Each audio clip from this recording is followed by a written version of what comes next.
Қайырлы кеш баршаңызға. Кешегі ғана мұғалімдер күні деп, ұстаздар күні деп құттықтап, барлығымыз қырылып, сыйлық алып, сыйлық жасап, құрметтеп жүрген мұғалімдеріміздің бүгінгі жағдайын қараңыздар.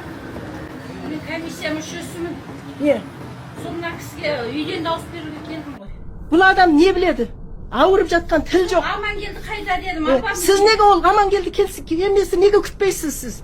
Апам той Амангелді не деді? Сіздер нағыз халық жауысыздар, білдіңіздер ме? Атом орнатқалы жатыр Россия келіп бізге. Атом бомба. Ертең ұрпағың, сен өзің жасарыңды жасап, асарыңды асадың, ертең ұрпағың не болады? Қазақ құртылады.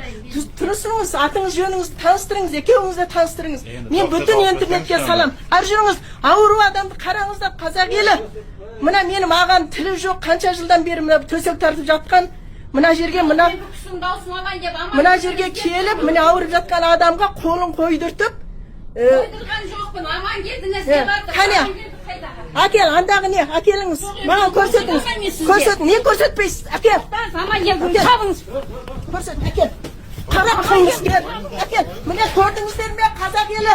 Міне ауру адамға қол қойдырып, міне осылай әкеліп бара жатыр. Міне, әкел. Қылмыскер. Сен қылмыскерсің. Қазақтың жауысың.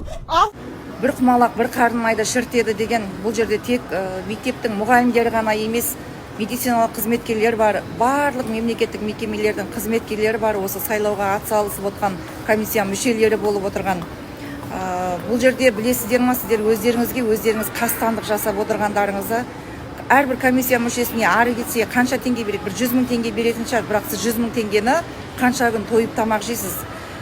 Сондықтан біз қызметімізді, бір күндік тамағымызды, қолымыздағы жұмысымызды ойламай, ұрпағымыздың болашағын ойлайықшы. Негізі бізде сырттан келіп жатқан жау жоқ.